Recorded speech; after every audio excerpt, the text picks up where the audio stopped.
حدیث میں ہے آپ نے فرمایا صحابہ سے اپنے ایمان کی تجدید کرتے رہا کرو، ایمان کی تجدید کرتے رہا کرو، کیونکہ کسی بھی وقت، کسی بھی دن، کسی بھی زمانے میں کوئی ایسا حال آ جائے گا کہ تمہیں اگر مستقل ایمان نہیں سیکھو گے، اگر مسلسل ایمان نہیں سیکھو گے تو کوئی بھی حال آنے والا تمہیں کفر کی طرف لے جائے گا۔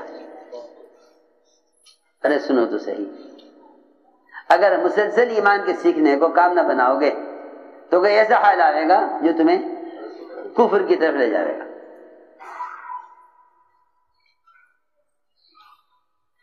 تم یہ مت سمجھو کہ میں اس وقت عمل چھوڑ دوں گا تو اس عمل کے چھوڑنے سے یہ وقتی وبا ہے یہ ختم ہو جائے گی۔ میری بات یاد رکھنا ہمیشہ، حالات میں جس عمل کو چھوڑ دیا جائے گا حالات کی وجہ سے، حالات میں جس عمل کو چھوڑ دیا جائے گا حالات کی وجہ سے، وہ حالات ہمیشہ کے لیے باقی رہ جائیں گے، وہ حالات ہمیشہ کے لیے باقی رہ جائیں گے۔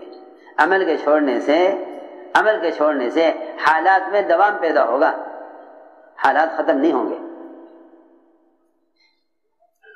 کیونکہ جو حالات گناہوں کے کرنے اور جو حالات عمل کے چھوڑنے سے آتے ہیں وہ حالات عمل کے چھوڑنے سے ختم نہیں ہو سکتے۔ یہ بہت آسان سی بات ہے، جو حالات عمل کے چھوڑنے سے آتے ہیں وہ عمل کے چھوڑنے سے ختم نہیں ہو سکتے، تو اصولی بات ہے۔ شیطان یہ کہے گا تم یہ عمل چھوڑ دو کچھ دن کے لیے، اتنے حالات ٹھیک ہوں۔ ہائے کتنی الٹی سوچ ہے، کتنی الٹی سوچ ہے مسلمان کی، یہ حال آ گیا ہے تم اس حال کے لیے کیا کر لو، عمل چھوڑ دو تھوڑے دن کے لیے تاکہ حالات ٹھیک ہو جائیں، جب حالات ٹھیک ہو جائیں گے پھر عمل شروع کر دینا۔ سوچو تو صحیح، نبیوں کی سوچ کے خلاف، صحابہ کی سوچ کے خلاف میں نے ایک بات عرض کی ہے، ایمان کے سیکھنے میں اور اس کی تجدید میں استمرار ہے۔ آپ مجھے بتائیے کوئی مزدور یا کوئی بڑھئی جسے آپ کارپینٹر کہیں یا نجار کہیں، ایسا نہیں ملے گا جو صبح اٹھتے ہی سب سے پہلے اپنے اوزار کو دھارنے لگاتا ہو، اپنے اوزار کو دھارنے لگاتا۔ آپ کو ہر ایک ملے گا جس کا کام صبح سب سے پہلے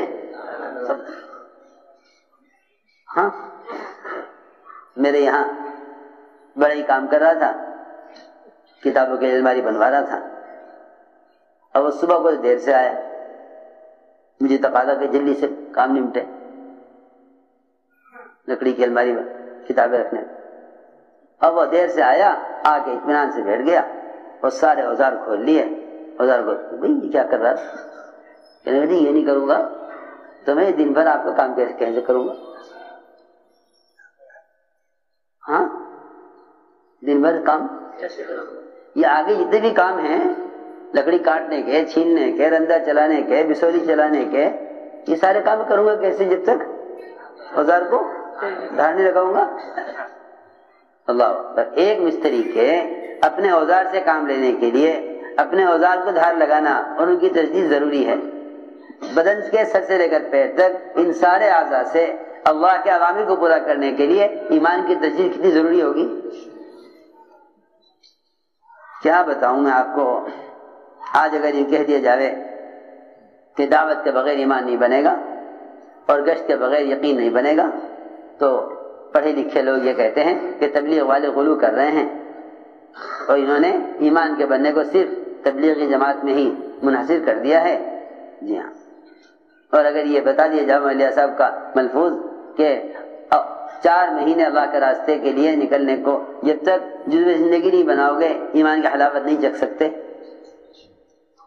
جی ہاں، تو 100 اشکال پیدا ہو جائیں گے ذہنوں میں، 100 اشکال پیدا ہو جائیں گے ذہنوں میں۔ کیوں؟ صرف وجہ یہ ہے کہ صحابہ کرام کے معمولات کی طرف کوئی توجہ نہیں ہے۔ ہم دین میں یا دنیا میں صرف حال کو دیکھ کر چل رہے ہیں، دین میں بھی اور دنیا میں بھی صرف حال کو دیکھ کر چل رہے ہیں، ماضی کو دیکھ کر نہیں چل رہے۔ میں ضروری باتیں عرض کر رہا ہوں۔ اللہ کا حکم ایمان لانے کا اور نبی کا حکم صحابہ کو ایمان کی تجدید کرنے کا، اس کا تعلق کہیں سے تھا؟ اس کا تعلق اس سے تھا کہ لوگوں کو دعوت دے کر مسجد سے باہر جتنے بھی نقشے پھیلے ہوئے ہیں، تجارت کے، زراعت کے، وزارت کے، صدارت کے، حکومتوں کے، سرمایہ داریوں کے، تمام ادویہ اور اغذیہ کے، تمام ڈاکٹروں کے اور تمام وزارت صحت اور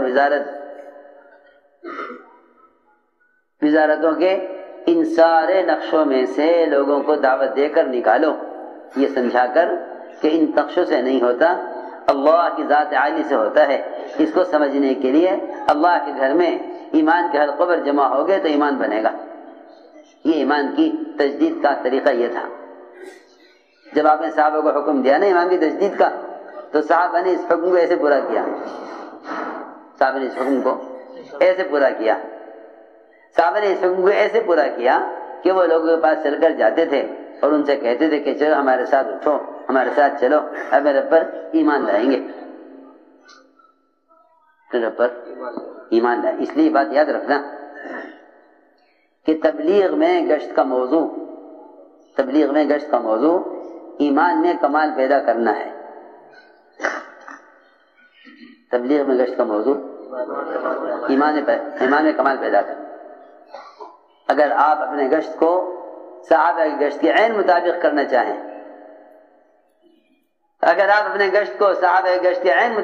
چاہیں، تو اس کے علاوہ اور کوئی راستہ نہیں کہ آپ گشت ایمان کی تکمیل کے ارادے سے کریں۔ اس لیے میں کہا کرتا ہوں کہ جو اہمیت اسلام میں ایمان کی ہے، جو اہمیت اسلام میں ایمان کی ہے، جو اہمیت اسلام میں ایمان کی ہے، وہ اہمیت تبلیغ میں گشت کی ہے۔ جو اہمیت اسلام میں ایمان کی ہے، وہ اہمیت تبلیغ میں گشت کی ہے۔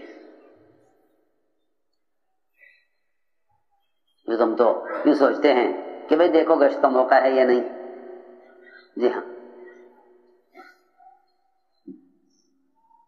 مولانا الیاس احمد اللہ نے جماعت گشت کے لیے تیار کی، جماعت گشت کے لیے تیار کی، اور پھر دیکھا تھوڑی دیر کے بعد کہ لوگ یہاں بیٹھے، تو میں تم گئے نہیں؟ جماعت نے کہا حضرت بارش بہت تیز ہو رہی ہے، ہم انتظار میں ہیں، ذرا بارش تھم جائے گی تو نکل جائیں گے۔ حضرت نے فرمایا ذرا باہر دیکھنا بھائی، جھانک کے، بارش میں کوئی پھرتا ہوا نظر آ رہا ہے؟ بارش میں کوئی پھرتا نظر آ رہا ہے؟ دیکھا ذرا باہر کوئی نظر آ رہا ہے پھرتا ہوا؟ لوگوں نے کہا ہاں جی، وہ ایک صاحب برسات کے اوڑے بھاگ رہے ہیں۔ پوچھا کہاں جا رہے؟ کہ بھئی اسٹیشن جا رہا ہوں، ٹرین پکڑنی ہے۔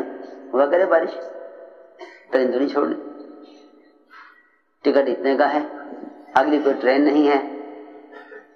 جی ہاں، ایک کو دیکھا کہ وہ ریڑھی پر سامان بیچ رہا ہے، بارش ہو رہی ہے، لیکن اسی میں وہ اپنا سامان لگا کر نکلا ہوا ہے، برساتی اوڑھے ہوئے ہے۔ کہ بارش ہے، تم کہاں جا رہے ہیں؟ کہ نہیں جی دکان لگانا ضروری ہے۔ ہوا کرے بارش۔ صرف دین اور فرائض رہ گئے جنہیں مسلمان ذرا سی بات پیش آنے پر چھوڑ دے نماز کو، اور ذرا سی بات پیش آنے پر چھوڑ دے گشت کو۔ میں نے عرض کیا جو آدمی تجارت کو اپنی زندگی کے گزارے کے لیے اور اپنے معاش کے لیے لازم اور ضروری سمجھتا ہے اور اس کے لیے کسی بھی آنے والے حال کی پرواہ نہیں کرتا، تو جو اسباب غیر یقینی ہیں جب مسلمان ان کو نہیں چھوڑ سکتا حالات میں، تو جو اعمال یقینی ہیں انہیں حالات میں کیسے چھوڑ سکتا ہے؟ میں نے عرض کی ایک بات، اللہ کرے وہ سمجھ میں آ جاوے، کہ ہمارے یہاں گشت کا موضوع ایمان میں کمال پیدا کرنا ہے۔ اس لیے جو اہمیت اسلام میں ایمان کی ہے وہ اہمیت تبلیغ میں گشت کی ہے۔ جتنی ضرورت مومن کو ایمان کی ہے اتنی ضرورت گشت کی ہے، کیونکہ گشت صحابہ کرام کا گشت ہے ہی اسی لیے، صحابہ کا گشت ہے اسی لیے تاکہ اس سے ایمان کی تکمیل ہو، صحابہ کرام کا گشت ہے ہی اس لیے تاکہ اس گشت سے ایمان کی تکمیل ہو۔ ارے سنو تو صحیح، صحابہ کرام کا گشت ہے ہی اسی لیے تاکہ اس سے ایمان کی تکمیل ہو، کیونکہ امر معروف اور نہی منکر ان دونوں فریضوں کا ادا کرنا یہی ایمان کی تکمیل کا اصل سبب ہے۔ ارے بھائی بات توجہ سے سنو، یہ بہت اہم باتیں ہیں۔ امر معروف اور نہی منکر اس فریضے کا ادا کرنا یہی ایمان کی تکمیل کا اصل سبب ہے، اور ہمارے گشت امر معروف اور نہی منکر کے فریضے کو ادا کرنے کے لیے ہیں۔ گشت کس لیے ہے؟ بہت اہم بات ہے۔ آپ کتابوں میں عوامل لکھ دیں اور منکرات لکھ دیں اور معروفات لکھ دیں، یا آپ اخبار میں کوئی کالم امر معروف نہی منکر کا دے دیں، یہ خدا کی قسم امر معروف نہی منکر کا سنت طریقہ نہیں ہے، نہیں۔ امر معروف نہی منکر یہ دو فریضے اپنے جسم کے ذریعے ایسے ادا کیے جاتے ہیں جیسے نماز اور روزہ یہ اپنے جسم سے ادا کرنے کے فرائض ہیں۔ ہماری بات بہت توجہ چاہتی ہے، ہماری بات بہت توجہ چاہتی ہے۔ جس طرح بدن کے استعمال کے بغیر نماز نہیں ہوگی، جس طرح بدن کے استعمال کے بغیر نماز کا فریضہ ادا نہیں ہو سکتا،